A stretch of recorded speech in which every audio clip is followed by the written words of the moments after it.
안녕하세요. 사랑하는 성도님, 생명의 주님이 우리와 함께 하십니다. 우리와 함께 하시는 주님을 찬양합니다. 기도합시다.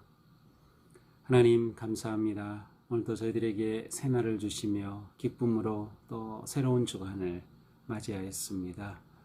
이 한 주간도 주님의 은혜와 또 사랑 안에서 또 주시는 말씀으로 하루하루를 기쁨으로 승리할 수 있도록 인도하여 주시옵소서.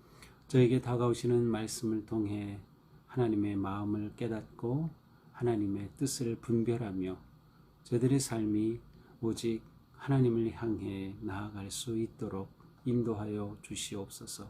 예수님 이름으로 기도합니다. 아멘. 네, 오늘 말씀은 요한복음 3장 22절에서 36절입니다.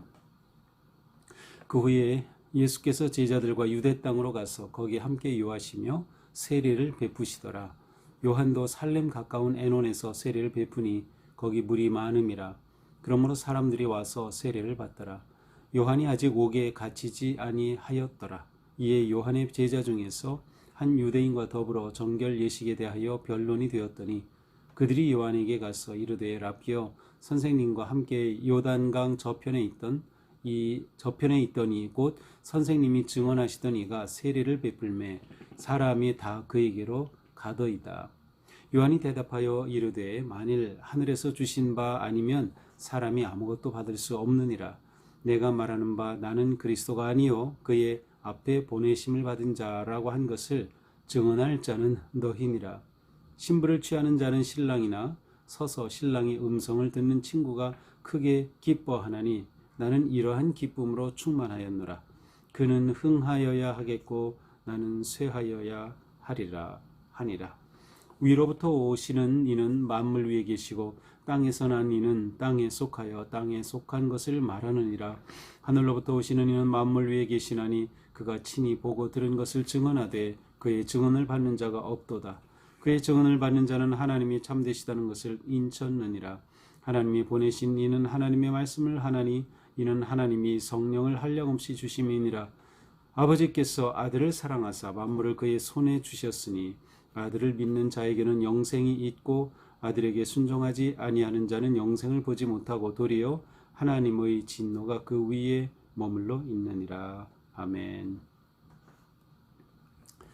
자, 이제 오늘 말씀은 세례 요한이 또 다시 등장하는 그러한 장면입니다. 사실 이제 어제 그저께 말씀에는 우리가 아주 성경 전체에서 가장 유명한 말씀이 있는데 이것을 우리가 그냥 제가 올리지 않고 여러분이 개인적으로 묵상하셨을 텐데요. 이제 3장 16절이죠. 하나님이 세상을 이처럼 사랑하사 독생자를 주셨으니 이는 그를 믿는 자마다 멸망하지 않고 영생을 얻게 하려 하심이니라.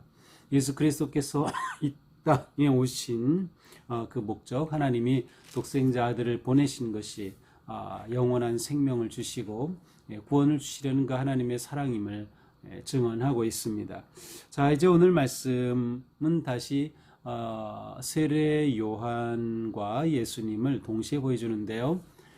성경에서 이 복음서에서 아주 특이한 순간입니다. 왜냐하면 세례 요한의 사역과 예수님의 사역이 잠깐 겹치는 요 순간이에요. 잠깐 겹치는 순간, 바로 그 순간에 있었던 일이죠. 22절입니다. 그 후에 예수께서 제자들과 유대 땅으로 가서 거기 함께 유하시며 세례를 베푸시더라. 자, 예수님이 제자들과 유대 땅으로 가셨다. 자, 예루살렘에서 성전 정화의 그러한 일을 하시고 이제 예루살렘을 떠나 북쪽으로 올라갔어요. 사마리아 가까운 지역까지 이제 올라가신 것 같습니다. 유대 땅이죠. 근데 거기서 예수님이 세례를 베푸신다는 것, 세례를 베푸시더라. 자, 26절에서도 보면 세례를 베풀매 이란 표현이 나옵니다. 자, 예수님이 직접 세례를 베푸신 것일까? 라는 그러한 그 생각이 듭니다.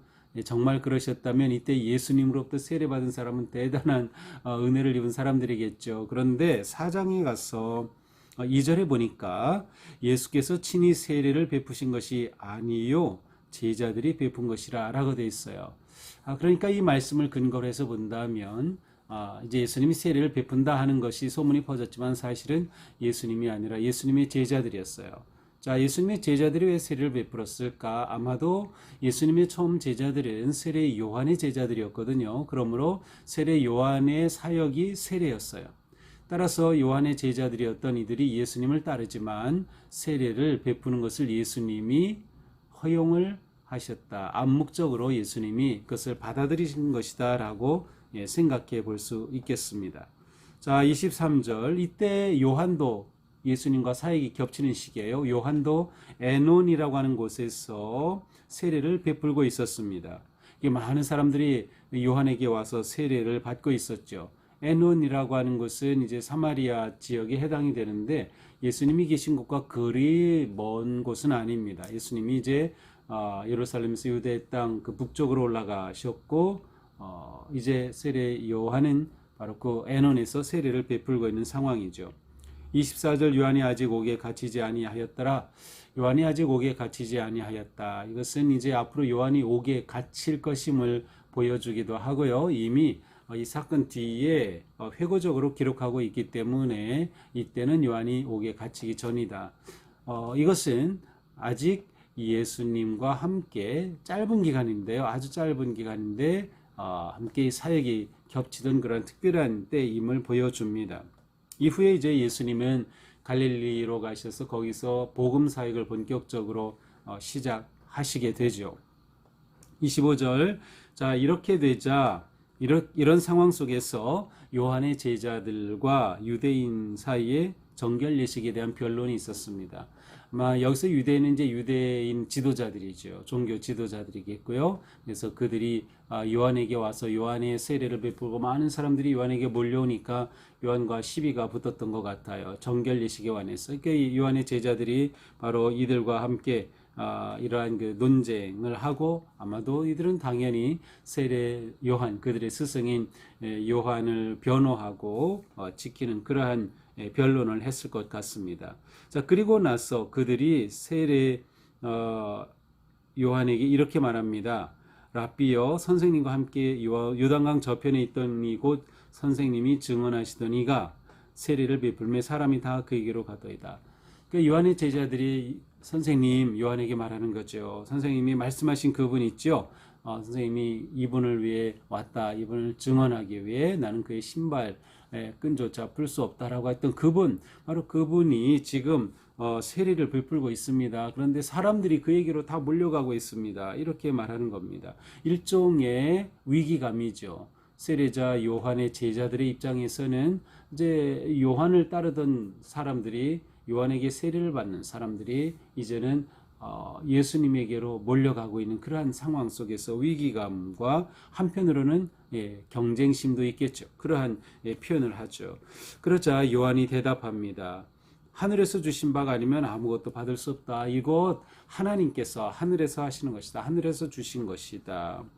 28절. 내가 말한 바 나는 그리스도가 아니야. 나는 그리스도가 아니야. 내가 이미 말했지. 나는 그리스도가 아니다. 실제로 1장 20절 우리가 봤어요. 1장 20절에 가서 보면 분명히 말하죠.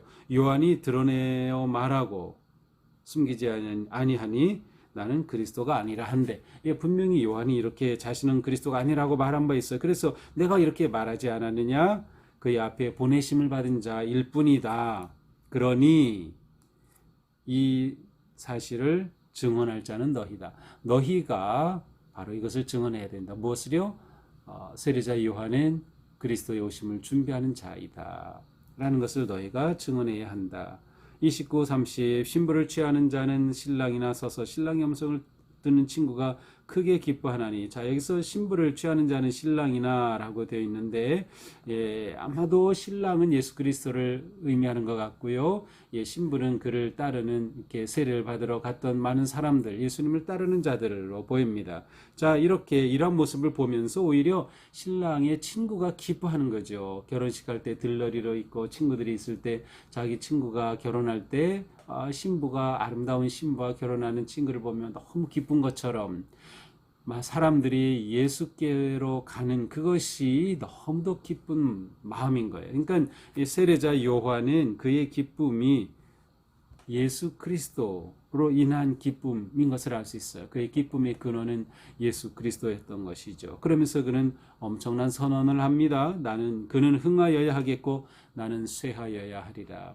그는 번영해야 하고 나는 쇠퇴해야 한다. 그는 점점 커져야 하고 나는 점점 작아져야 한다. 그분은 점점 드러나야 하고 나는 점점 사라져야 한다. 그러한 고백입니다.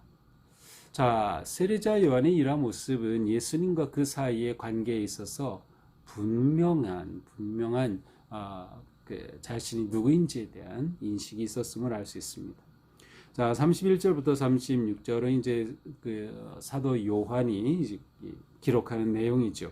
위로부터 오시는 이는 만물 위에 계시고 땅에 난 이는 땅에 속하여 땅에 속한 것을 말하느니라.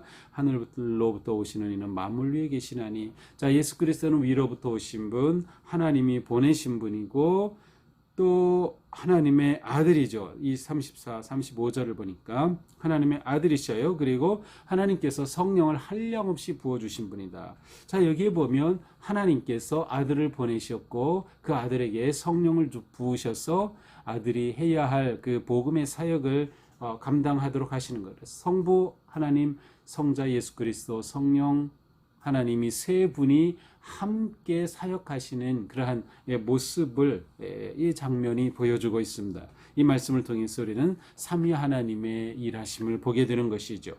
마지막 36절 아들을 믿는 자에게는 영생이 있고 아들에게 순종하지 아니하는 자는 영생을 보지 못하고 하나님의 진노가 그 위에 머무느니라. 그렇습니다. 바로 예수 그리스도의 오심의 초점은 영생을 얻게 하려 하심이라. 영생을 우리는 시간적으로만 받아들이기 쉬운데 그것이 아닙니다. 영생은 단순한 영혼 불멸과 같은 어떤 그리스 철학과 같은 그런 의미가 아니에요.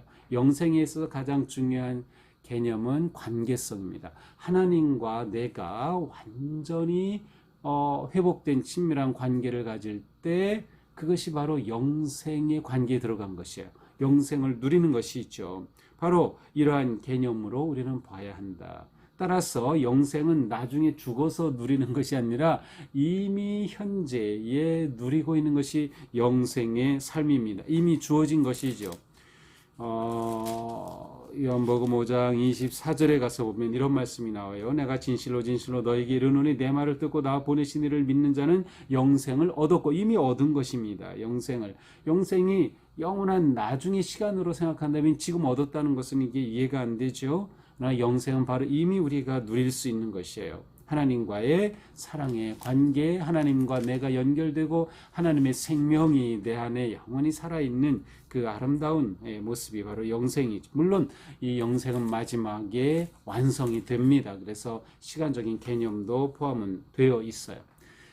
자, 이것이 오늘의 말씀이죠. 오늘 말씀을 보면서 우리는 다시금 요한을 먼저 주목하게 됩니다. 요한 참 대단하고 훌륭한 사람임을 알 수 있어요. 세례자 요한은 무엇보다 비교의식과 경쟁의식을 극복한 사람이었어요. 비교의식과 경쟁의식을 극복한 사람.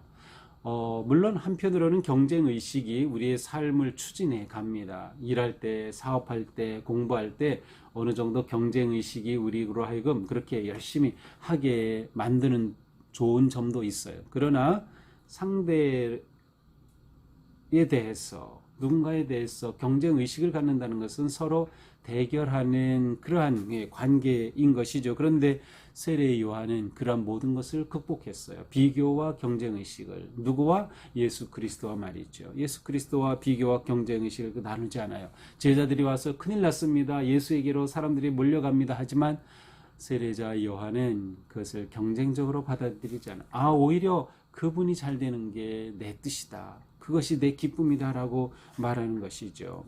자, 이것은 우리가 살아가면서 특별히 교회 안에서 믿음의 삶을 살아갈 때 또 사역을 할 때 가져야 될 가장 기본적인 태도입니다. 그것은 서로의 사역의 가치를 인정해 주는 거예요. 내가 더 중요하다. 내가 사역이 더 크다. 그것이 아니죠. 어떠한 사역을 하든 아주 소중한 겁니다. 서로의 소중함을 인정해 주는 것이 필요해요. 자, 이것은 곧 우리가 무슨 일을 하든 인기 중심에서 사명 중심으로 해야 된다는 것을 보여줍니다. 사명에 따라 살아가는 사람은 경쟁이나 어떤 비교 같은 것을 하지 않아요. 왜냐하면 내게 주신 사명에 충실하는 것이 삶의 기쁨이고 그것이 진정한 삶이기 때문이죠. 자, 또한 이 세례자 요한은 이 모든 상황을 하나님의 관점으로 보고 있다는 것이 중요합니다.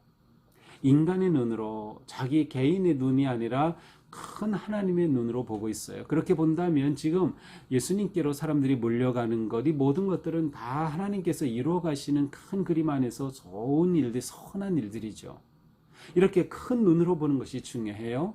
우리가 살아갈 때 내 인생을 좀 멀리서 보는 것도 중요하고요. 또 우리가 함께 일할 때 교회 모든 사역을 좀 큰 눈으로, 교회라고 하는 큰 관점으로 보는 것이 중요합니다.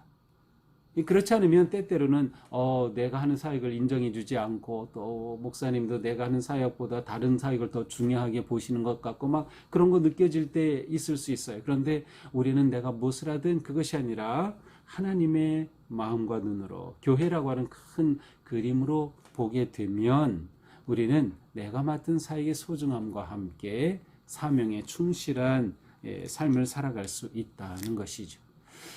세례자 요한은 그런 점에서 목적이 분명한 사람이었어요. 그는 계속해서 말하, 나는 그리스도가 아니다. 나는 그리스도를 위해 그분의 길을 준비할 뿐이다. 그분이 잘 되도록 하기 위한 것이다. 그분은 잘 되어야 하고 흥해야 하고 나는 망해야 한다. 목적이 분명한 사람, 그리고 그는 그 목적을 위해 살았기에 정말 만족한 기쁨의 삶을 살았을 겁니다. 물론 그의 최후는 아주 비참하게 참수형을 당하는 것이었지만 그 순간에도 세례자 요한은 감사하며 하나님 앞에 만족한 자신의 삶을 고백했을 겁니다. 그는 사명을 놓치지 않았기 때문이죠.